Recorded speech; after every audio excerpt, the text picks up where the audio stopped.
bisa dibikin, bisa dipoles secara bagus, tapi mereka memutuskan untuk Haha, prank, selamat, kayak gitulah ini.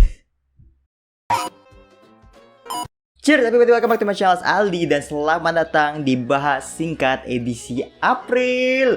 Woo, baby! Selamat datang di Bahas Singkat, di mana di video Bahas Singkat ini kita akan membahas apa aja anime, manga, ataupun konten Jepangan lain yang aku hirup, yang aku nikmati selama 1 bulan terakhir. Entah itu juga kita bakal bahas berita-berita yang berkaitan dengan dunia anime, manga ataupun Jepang, atau kita juga bisa baca komen-komen kalian. Nah, udah lama aku nggak upload, 2 minggu lebih kalau nggak salah, karena sebenarnya aku tuh nonton banyak anime dan beberapa manga juga, tapi menurutku nggak cocok dibahas per video gitu, dan aku juga lagi gabut gitu. Makanya anime-anime itu akan aku masukkan di Bahas Singkat kali ini. Dan mungkin beda seperti janji aku kemarin, bahwa aku bilang di Bahas Singkat selanjutnya aku bakal bahas anime-anime musim ini yang baru gitu, yang di spring atau apa nih, lupa aku, yang baru gitu. Tapi ternyata banyak gitu, banyak anime yang aku tonton bulan ini, dan banyak juga anime baru yang aku coba gitu. Jadi kalau menurutku, kalau digabungkan jadi satu episode antara Bahas Singkat sama bahas anime baru, itu terlalu panjang dan aku yakin kalian gak bakal nonton. Anime-anime yang aku tonton di bulan ini itu ada beberapa. Aku juga nonton, ada juga live action. Wow, tumben gitu kan. Dan oke, kemarin di video Homunculus, gue gak salah yang ini ya, dibahas manga Homunculus, ada yang nyaranin, "Bang, coba ente cek live action Homunculus yang ada di Netflix, dan katanya endingnya itu beda." Jadi aku kayak ini bahan-bahan roasting kali ya. 2021 kalau nggak salah, Homunculus live action yang diangkat dari manga Homunculus yang pernah aku bahas. Jadi kalau kalian mau tahu ceritanya sedikit dulu gitu kan, silahkan tonton pembahasan manga Homunculus, karena di video kali ini aku nggak bakal bahas detail soal manganya gitu. Jadi setelah aku nonton yes, endingnya beda gitu. Bagi kalian yang nggak mau spoiler, aku usahakan nggak ngasih spoiler ya di sini gitu. Seperti live action kebanyakan, dia bentuknya itu movie ya kan, movie, nggak kayak Alice in Borderland itu dalam bentuk series. Kali ini Homunculus disajikan dalam bentuk movie, dan mungkin kalian bakal tahu keterbatasan pembuatan live action dalam bentuk movie itulah panjang ceritanya gitu. Apakah ceritanya di fullkan? Karena biasanya ketika cerita manga yang panjang dijadiin live action, itu bakal banyak bagian yang dipotong, atau banyak bagian yang dirubah, atau banyak bagian yang ya dimodif sedikit lah gitu kan, untuk menyesuaikan dengan baik itu waktu, durasi, dan lain-lain. Dan itulah aku rasakan di Homunculus kali ini gitu. Awal ceritanya yang menjelaskan tentang ceritanya itu nggak panjang, singkat aja, bom gitu, kayak 10 menit 15 menit masuk di movie-nya, langsung masuk ke poin utamanya. Sedangkan di manganya itu agak lambat jalur ceritanya gitu kan. Ya wajar lah movie gitu kan. Sejauh setengah perjalanan filmnya itu sama, hampir bisa dibilang tuh sangat-sangat mirip dengan manganya gitu kan. Tapi 2/3 atau setengah akhir dari filmnya itu berubah total. Jadi aku nggak nyalahin ya gitu, karena ketika sebuah live action dibikin itu bisa aja kan mereka diskusi lagi nih gitu, oh kita bakal jadiin manga sebanyak ini menjadi film berdurasi 2 jam, sejam lebih atau 2 jam gitu kan. Jadi filmnya pendek gitu kan. Gimana kita akan bikinnya? Apakah kita bikin cerita baru? Apakah kita bakal ngemodif ceritanya? Ataukah kita bakal motong-motong beberapa bagian? Nah, di Homunculus kali ini aku pikir mereka memutuskan untuk mengubah ceritanya di pertengahan gitu kan. Pertengahan menuju ke akhir mereka ubah ceritanya. Dan untuk aku ya, gimana endingnya menurutku kurang ya. Karena aku suka Homunculus karena realismenya mirip kayak sifat realistis yang dibawa oleh manga I Am a Hero. Dan menurutku ending Homunculus di manganya walaupun agak gitu, kayak agak random, agak berantakan, agak ya aneh lah gitu kan. Tapi aku suka gitu karena endingnya tuh cocok aja gitu dengan semua situasi yang dibawa oleh manganya. Sedangkan di live action ini, si sosok utama kita, si Nakoshi, itu digambarkan sebagai seorang hero gitu, sebagai seorang yang sebagai true main karakter lah gitu. Sedangkan di manganya kan agak-agak goyang gitu kan, pendapat kita agak digoyang sedikit oleh mangakanya tentang si Nakoshi ini gitu. Dan yang paling aku sayangkan adalah salah satu karakter favoritku di manga itu jadi antagonis, cuy.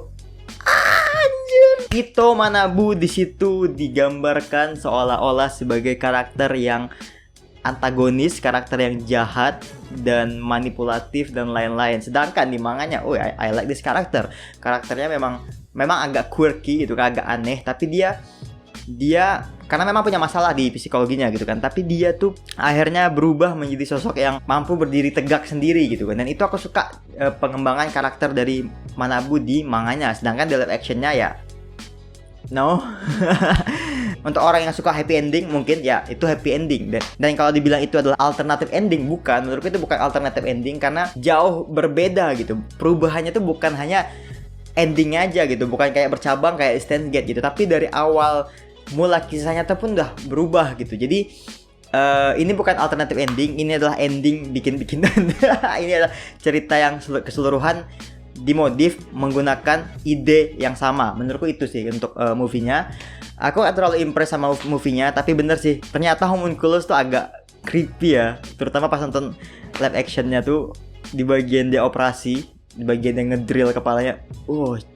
Ngilu anjir. Itu mungkin bagian paling yang istilahnya paling aku hargai lah di live actionnya gitu kan. Selain itu ya udahlah gitu. Nah, anime lain yang aku tonton di bulan ini adalah Fugo Keiji atau Detektif Milioner atau Balance Unlimited gitulah pokoknya detektif kaya lah gitu kan. Kesan pertama ketika aku mau nonton anime ini, ketika aku mulai nonton anime ini, ini bakal jadi anime slice of life, kehidupan detektif yang kaya raya menuntaskan masalahnya dengan uang. Well, itu memang premis utamanya gitu. Memang cerita utamanya seperti itu gitu kan. Tapi semakin ceritanya berlanjut, ternyata semua jadi lebih kompleks, semua jadi lebih ribet lah gitu. Dan aku suka ternyata dengan pengembangan ceritanya gitu. Dan untuk kalian yang cari anime komedi yang ada drama-dramanya, ada action dikit, bisa kalian nonton Fugo Keiji Balance Unlimited. Oke? Nice. Next, aku juga nonton salah satu anime yang cukup hype di beberapa musim terakhir, yaitu The Great Pretender. Anime ini original Netflix katanya, dan ada bantuan dari Netflix dalam produksinya. Dan serius, I like this anime gitu. Sebenarnya konsepnya sederhana gitu, menceritakan tentang orang-orang yang melakukan aksi penipuan gitu, menjadi seorang penipu internasional gitu kan. Jadi mereka ini kayak komplotan, terus melakukan penipuan terhadap orang-orang jahat gitu, orang-orang yang korupsi, orang-orang yang melakukan perdagangan manusia dan lain-lain, bos narkoba dan lain-lain gitu. Mereka melakukan penipuan terhadap orang-orang kayak gitu, kayak memberantas kejahatan dengan kejahatan gitu. Jadi yang bikin aku suka itu adalah style dari anime ini dan bagaimana studio WIT itu mempresentasikan animenya gitu. Karena konsep animenya kan latarnya tuh di internasional gitu kan, di Amerika lah rata-rata latarnya gitu kan. Dan mereka membawa hype Amerika itu gitu. Openingnya tuh openingnya tuh nggak ada voice-nya, nggak ada vokalnya, tapi musik kayak musik jazzy atau gitu, kayak American gitulah gitu kan. Dan bisa menggambarkan ceritanya itu tadi gitu. Juga gimana musik BGM-nya tiba-tiba muncul, tiba-tiba nge-rap gitu kan, tiba-tiba musik kayak gitu muncul di latar belakang. Aku sangat suka. Itu mirip sama kayak Samurai Champloo, di mana tiba-tiba ada musik gitu. Anjir banget. Dan yang aku suka lagi adalah bagaimana anime ini memainkan mood dari penonton gitu kan. Terkadang dia lucu karena ada komedinya, terkadang dia seru karena ada actionnya, terkadang dia juga tiba-tiba bisa menjadi anime drama yang sedih dan kelam dan lain-lain. Dan itu benar-benar the change of emotion gitu, pergantian emosi ketika kita nonton, itu benar-benar aku suka dari anime ini. Tapi sayangnya anime ini terlalu family friendly untuk sebuah anime yang mengangkat kesan temanya itu kelam gitu.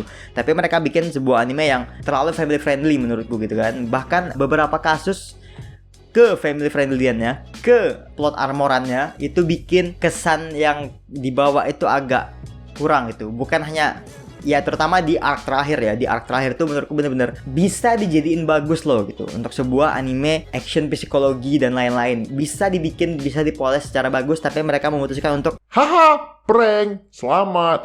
Tuh kayak gitulah ini.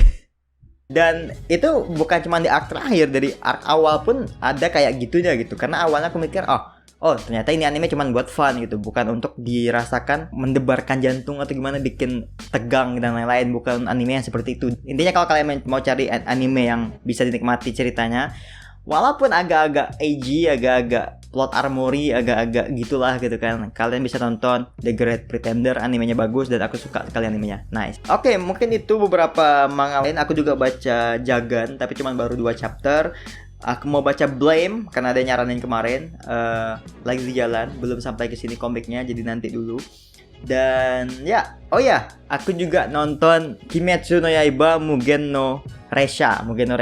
Itu movie dari Demon Slayer. Dan ketika aku nonton tuh baru aku ingat kalau kalau alurnya kok gitu kali anjir. Memang gila, kualitas animasi, kualitas produksinya tentu sangat-sangat bagus. Aku juga pertama kali nonton di bioskop untuk film pertama yang aku tonton di bioskop.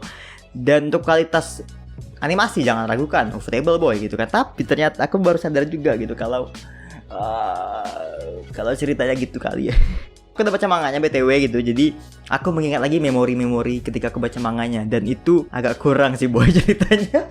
Ya sedih aku nangis di bioskop BTW gitu kan, terutama pas Tanjiro dalam mimpi ya. Tapi ya untuk cerita agak random menurutku gitu kan, jadi bisa dipertanyakan lagi untuk cerita. Ya seperti pendapatku sebelumnya, untuk Demon Slayer ceritanya tuh agak standar, agak shonen ya, karena memang anime shonen gitu kan, nggak salah juga gitu kan. Tapi ya kalau dibilang wah kali enggak sih, no. Ya itu pendapatku soal Demon Slayer Infinite Train.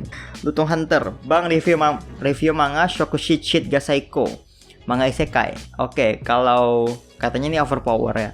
Kalau menurutku bagus dan menarik, aku bakal baca. Tapi kalau aku kayak anime isekai atau manga isekai ini agak kurang ya pendapatku gitu. Dah capek anjir nonton anime atau manga isekai, tapi katanya beda loh katanya. Manga isekai tapi berbeda dengan yang lain. Oke, kita bakal coba nanti. Kalau nggak beda awas kau ya. Bang, bahas Spy X Family lagi dong. Udah pernah aku bahas. Kecuali ada hal menarik atau bakal jadi anime, mungkin bisa aku bahas lagi. Basically sepak bola battle royale dalam untuk video Blue Lock. Ya, dan ya bener sih. Battle royale bola anjir. Siapa yang menang, siapa yang cepet chicken anjir, dapat chicken masuk timnas.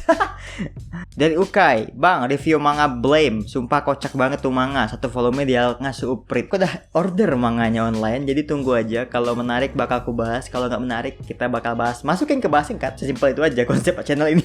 Min review komik Green Blood. Oke, kita bakal review komik Green Blood. Nah, aku ada manganya. Kalau nggak salah aku beli di Gramet kemarin, ini volume 1 sama volume 3, aku nggak dapat volume yang lain. Tapi aku udah baca online juga sampai hampir tamat sebenarnya gitu. Tapi agak ngedrop di akhir karena apa? Ceritanya tuh bagus, konsep awalnya bagus, kayak Wild West gitu, dan gambarannya cuy, seperti aku bilang di review ketika aku baru beli kemarin, gambarnya tuh gila sih. Kalian nggak sih sama kalian? Intinya gambarnya tuh gila sih gitu menurutku. Tapi yang bikin aku drop sih gitu, dan kayak banyak orang juga yang drop karena ceritanya satu kecepatan, dan dua pengembangan karakter si adik itu terlalu maksa menurutku gitu kan. Dari adik yang agak polos menjadi seorang adik yang badass tiba-tiba wah I'm gonna kill you boom gitu. Agak terlalu cepat dan menurutku agak kurang cocok gitu kan untuk ceritanya. Walaupun aku nggak baca sampai tamat, mungkin endingnya bagus. Kalau aku tertarik bakal aku baca. Banyak hal yang terjadi di manganya dan bikin aku drop gitu kan. Dan ya itulah review untuk Green Blood. Manganya bagus betul gambarannya. Ada 6 volume kalau nggak salah. Muhammad Huda Alfian, bang bikin review daftar rekomendasi anime action atau battle atau perketarungan dong. Ini udah pernah aku jawab gak sih? Kalau kalian mau nonton cari saran-saran rekomendasi anime, kalian bisa tengok di channel Isia Nugroho, karena dia tuh udah ngasih saran berbagai jenis macam anime, tergantung alur, tergantung gimana. Pokoknya Isia Nugroho, tontonlah dia. Kayaknya aku nggak bakal bikin sih. Oke, mungkin itu aja untuk bahas singkat kali ini. Sorry nggak upload 2 minggu lebih, nggak ada yang peduli juga. Maybe. Oke, cukup untuk video bahas singkat untuk bulan April 2021. Seperti biasa kayaknya bakal diupload di awal Mei. Mungkin itu aja untuk pembahasan kali ini. Klik like jika kalian suka, komen pendapat di bawah, dan sampai jumpa di video selanjutnya. Jane.